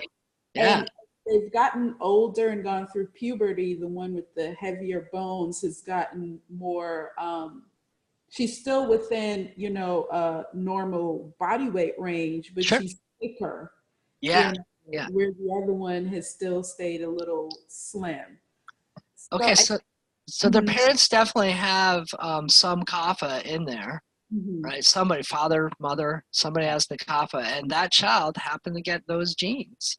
Okay. Is it the male of the twins? They're two girls, so they're Two both girls. Okay, well, one of them got more of their certain parents' kapha in their bone structure. Because does one of their parents kind of have that stronger bone frame? Yeah, I think it's their mom. Okay, well, yeah, there they go. Mamas, you know, daughters often get that inheritance. Yeah, yeah. So good observation. Okay. So Yeah. then, with respect to, because then I get confused by Pitta. Because like I said, she's thicker, but to me, that's still within a regular, moderate type body range. So I think that's what I'm having trouble with. I don't, you know. This is a great question, and this is why I put body weight away from this and kind of into other section, because we're so used to and so societally conditioned to think of ourselves by the body weight. Now, body weight is very changeable and is often vikruti. Okay, I've seen tons of obese people, 400, 500 pounds, who are vatas. In fact, that's common. When you look at their bones, they're actually pretty small, but it's hard to see because their wrists are this thick. But that's fat tissue. You have to feel the bone. And it's, I mean, how many people I feel so sad for, and they've told me of this stereotyping that happens to them because you know, even through massage therapists, for instance, like, oh, how do I work with an obese person? Their muscles are gigantic. It's like, no, their muscles are not gigantic. Their bones aren't gigantic. You got to actually get down. Yeah, fat tissue's there, adipose tissue. It's not. They're not like these monstrous humans that say have this like, you know, bone and all that. That's really I consider kind of disrespectful and kind of uneducated to assume that. You know, one has to be able to feel and go down through that properly. You know, and thus a lot of those people are very underserved because of that. So the body weight, like to be able to differentiate between body weight and kind of like tissue weight versus like actual bone, which you did pretty well, is you kind of felt them when they were children, kind of you could tell their bone structure. So look at, feel, if you need to, touch them and feel for the wrist and touch and feel the bones underneath so you can get a better idea in the spectrum, of course. Okay? Yeah, but awesome observation. It's an important one for us to do. Can we just touch about the twins? If they are identical twins, will they have identical pacrity? They're fraternal, Rafaela. Okay, yeah, there you go. Yeah, no, I'm just thinking Yeah. in a different case. I believe so, that they will have the identical prakriti. I mean, not totally. You know, like this is a great question, and I'm going to say it's beyond me. I don't know enough about genetics and identical twins and types of twins to say confidently, because, you know, if their genetics are exactly the same, but the thing is, you know, twins don't exactly turn out the same. They just don't, you know, they're especially in the mind. So is this a manas type thing that is there, or, you know, physical? I'm not sure. I don't have enough experience to say that, but it's a great question. Okay. But there's, I would tend to think that it's more in their mental attributes that they'll be different as opposed to actually physically looking different. I think physically they're twins and the physical aspect of their prakruti will be the same. But when we get to manas prakruti, that is definitely changeable. Okay? And they could have different karma, right? Oh, absolutely. Even though they're, yeah. That'd be pretty crazy if you have the same karma. Oftentimes the twins, the karma ends right there after birth, you know, so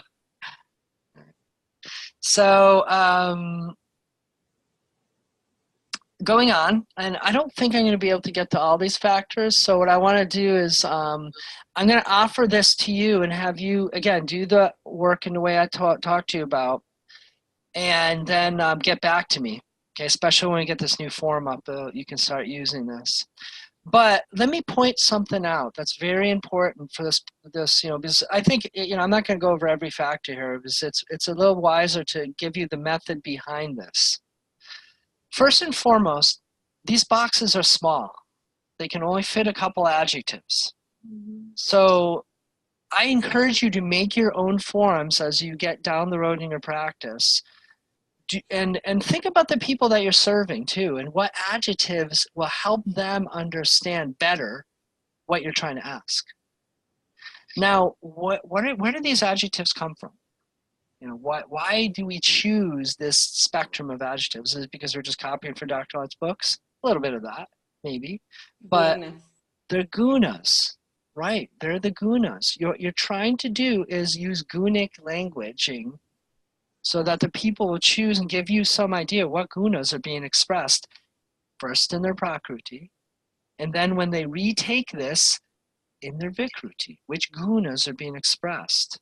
So for example, someone may have put down, you know, say the pitta pradamana at the end of the chart, and that they chose in the prakruti, they have sharp, intense grays, bright, modern colors, sensitive, but then when they did this as vikruti, they may have stricken this pitta, but then, you know what? Lately, my eyes are really dry. They're active. You know, they may have been like, you know, I'm going to write that down because that's true. Well, suddenly now you have the dry and mobile guna. You may have some of these, but this may be so strong that's masking that. Maybe they're not as sharp or intense anymore. Maybe they're more dry, active, and are a little duller. Okay? So that's what you're looking for as an Ayurvedic practitioner. So when you compare the Prakruti and Vikruti charts, when you see, hey, why did you circle Vata and Pitta when you first did Pitta in your eyes in Prakruti? Why? And then they're like, well, because the dry and active's really coming up. They just gave you dry and mobile guna to work with, right? And hopefully you're also going to see vata in a few other places like, yeah, my hair, like mine, has become a lot drier, more brittle, whereas it used to be like this. I thought it used to this beautiful, like super thick, wavy kind of mane, but it ain't happening anymore. Again, vata vikruti, that happened there, right? And nails is another place, it's like, oh, I used to have these hard, thick, smooth, beautiful nails, kapha-like nails. Now they're really dry, and I've been biting at them, and so on. Again, another sign of vata. Everybody get that? What I'm trying to say is look for the gunas. Ask the client why they chose that, and get clear about that. And they'll tell you which doshas, which gunas there, and then you can treat them beautifully. So could you ask them at the time that they fill the form to highlight or maybe specify, why did they answer the question, what as they are, you know what I mean? Just put a crossover with the pencil, so it becomes very obvious to you. So that's a beautiful idea. You can try it out. Like in that case, I would add another box here. Why did you choose this? Or reason for choosing. It's going to make the form a lot longer, but that's a beautiful idea, because that's what that may cut the chase of you needing to ask and save some time, right? It'll be more time up front, but it'll be less time in the questioning. But that's essentially what you need to do with prashna, with questioning. First you look at this, you look at them, try to determine, then you ask the question. Just like Dr. Light insisted, use your eyes, use the sense of vision, and then question. So absolutely. Okay. So do you feel confident with that strategy that I'm trying to give you of your approach to doing this? I know it's time consuming, but it's worth doing. Read those chapters in the way I talk to you. And then also when you're working with your clients, take the time to ask those questions. And when you have this in your hand, have a little note sheet at the bottom of this and start noting which gunas of the doshas. And also put a little X by the things that are different with Prakriti and Vikruti, so you can see, hey, are these subsites of these particular doshas, or is it different doshas, subsites? Yeah? That's going to give you so much information, right? I must say, I'm wishing that you do this, because I've never seen a school do this, including school I went through. They didn't have us do this. And I think that this is a great way to learn. I have another question. My thinking is to use the same piece of paper, but two different color pen. So you use one color for Prakriti, one for Vikruti. Sure. Yeah, it's not going to be too confusing for the person. It's much more environmental. So. Yeah. Yeah, it was more because then it's so visual. Yeah. It's immediate in information. You get it right there. Absolutely. Great idea. Great idea. And you can, again, so you're already taking into your own hands ways that you can make these forms better. And you can put up here, use two different color pens and do that, as you're doing it. Sometimes there's value in having them take the exam a little later or at a different time. So go through this one, then do it again.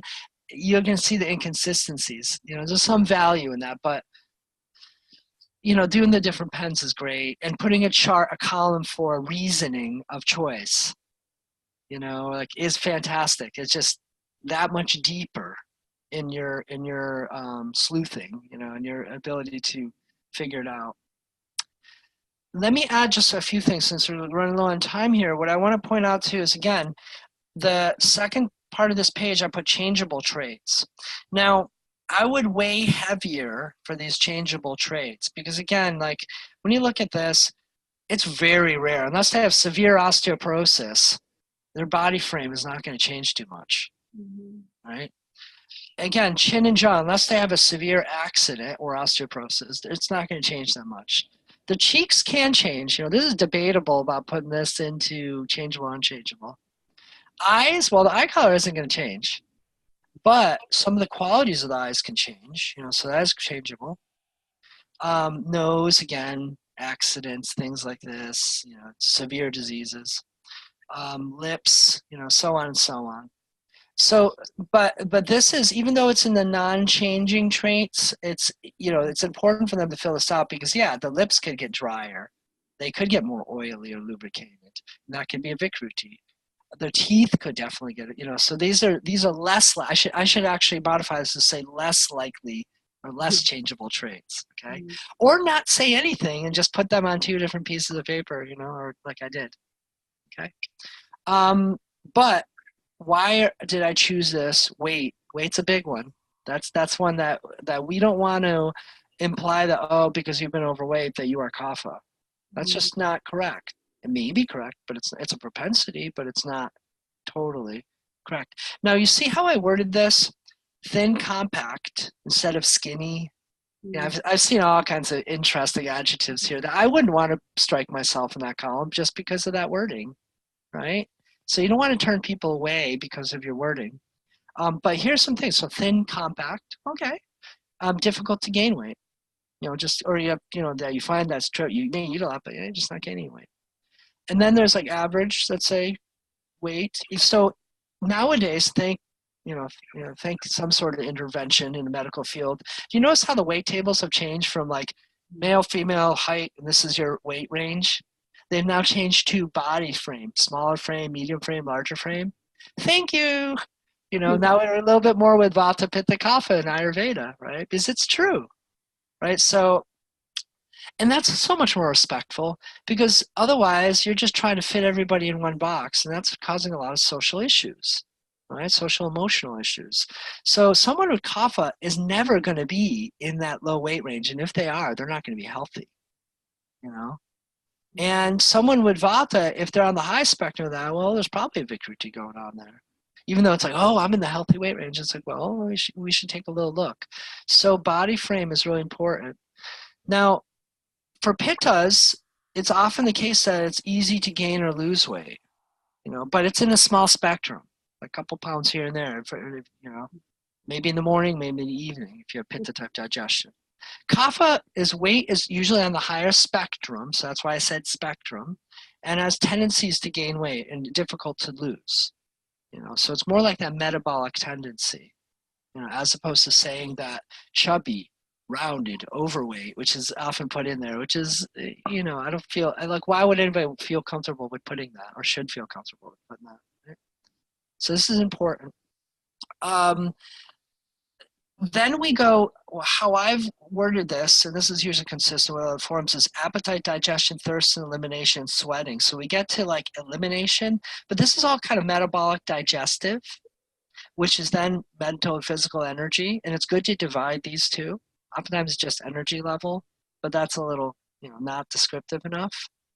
Okay. So this gives you, first of all, is the Vikruti easily seen by their malas? Right? So this gives you so much information if you make your forms like this.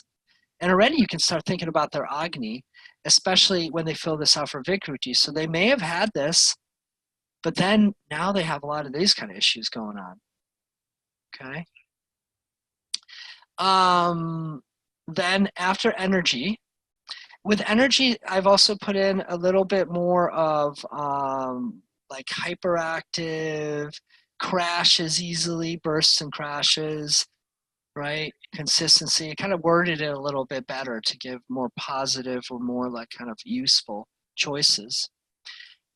Personality traits, right? So here's the positive personality traits, which is important to put because often it's just the negative things like anxious, angry, right?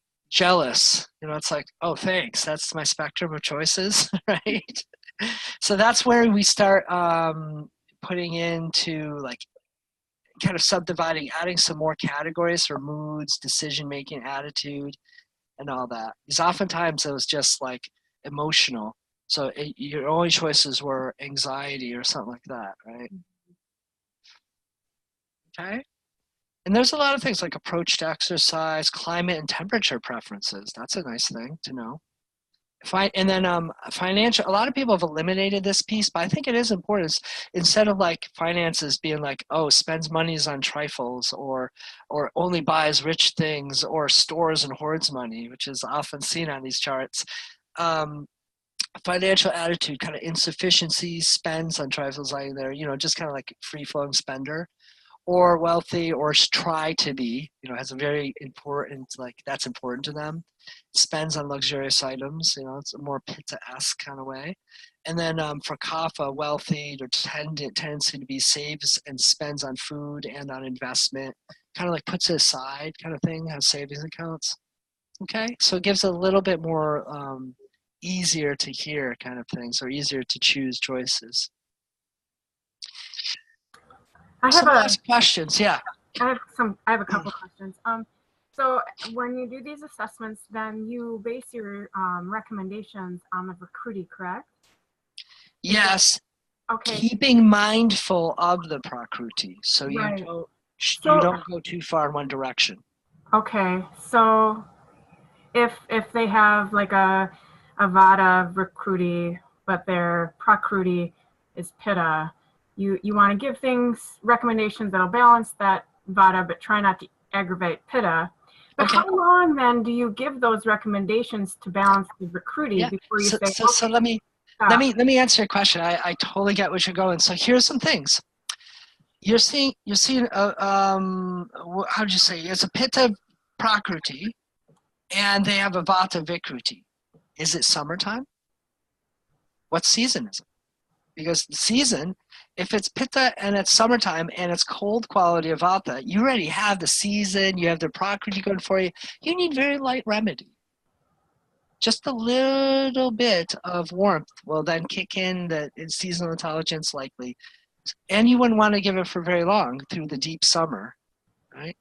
You just want to do little, or a lighter remedy. If someone's, and the thing is, are things more easily cured when they're not the Prakriti dosha? Yeah. So the prognosis is likely that it's going to be easier to cure, or easier to balance. Whereas if someone has Pitta Prakriti and it's a Pitta Vikruti and it's summertime, bring on the ice, bring on the bitter cooling herbs, right? You're probably going to need stronger stuff to combat the season, their Prakriti and their Vikruti. And is it a little more difficult to deal with? Yeah. It's probably going to take stronger herbs and for a longer time. And it may be even when you're in the fall season, that their Prakriti and the intensity of the Vikruti may still overpower the season by far. You may still need to give stronger herbs, but at least you have the season going for you. Make sense? Those aren't the only considerations, but those are some strong ones, and one reason why, and how you should go about treating, and what you should think about when treating. Remember the class we did 2 classes ago, I think, when we talked about the 10 factors, the Dasha Veda? Those are like important aspects you should consider or ask about. So age, what state of life are they? So does someone have a Vata Vikruti in the Pitta, being a Pitta Prakriti, being in the Vata stage of life, and it's fall season, right? Or they're in their Pitta stage of life, so all these things matter in our treatment protocols. I had a very confusing one recently because she's in the Vata stage of life and we're in the Vata season, and her main complaints were anger and irritability, which would indicate a Pitta imbalance. But she was also complaining about some memory and lack of focus. And okay, so she has Vata and she still has some Pitta. Maybe it's remnants from menopause, because that's a life activity for a life event for a woman to go through that, and in her case it could be Pitta. But hey, she has a Pitta Prakriti. There's nothing wrong with that. There's nothing unusual, but it's uncharacteristic. It's not with the propensity, but it's there nonetheless. But will it be a little easier to maybe treat that aspect? Maybe so, than if it was like much stronger in the Vata. But she does have some Vata Vikruti too, right? The inability to focus. So Vata is pushing Pitta, or Vata is aggravating Pitta likely. Why is she angry? Is she angry because of that memory issue or that inability to focus? You know, so these are all questions. Chicken or the egg? Maybe if you help strongly with the vata issue, it'll cut the roots of the pitta one. Okay. Yeah. But these are all important parts in developing a treatment strategy and a prognosis too. Awesome questions. Thank you. Like I'm getting a good feel and a good sense that all of you, I'm going to stop the share for a second, that all of you are kind of thinking about this strongly, you're imbibing it, and you're at a great step to now move forward and actually get some practice in using these and seeing what you come up with and be asking me questions. So write down your questions, okay? In the next class, we'll bridge Manas Prakruti. We'll have another form for Manas Prakruti, okay? Prakriti Vikruti form again, which is going to deal with like Mahagunas, Sattva, Rajas, Tamas. And we'll talk about that. And then that hopefully won't take very much time. And then I'll go into nail analysis there and some of the other things, okay? We'll just kind of be fitting in the analysis we have. And then we have another question and answer before going off to Thanksgiving time, okay? I don't know how relevant Thanksgiving is in different countries, but anyways, we're gonna have a little break then, right, for that. The next time, like I said, we have Manas Prakruti and a couple of the assessments, and then we're gonna go into Q&A. So load up your questions and make sure you get some practice. It is the homework for this to practice Prakriti Vikruti forms, but take the time, do your work with this, and it'll get you good, and you'll start memorizing so that you will be able to, by yourself, you'll immediately start looking at people's wrists, you'll look at their facial structure, you'll look at their eyes when you meet them, and you'll eventually be able to just look at someone and say, this is your Prakriti, this is your Prakriti, just by sight, okay? And you'll probably be relatively accurate with it, or very accurate. It just takes practice. So. Namaste. I think we're reaching well, we got a little over that. So namaste all, and thank you. And we'll do our best to get these forms up and everything else for you. Okay. Take care. Till next time. Thank you. Yeah.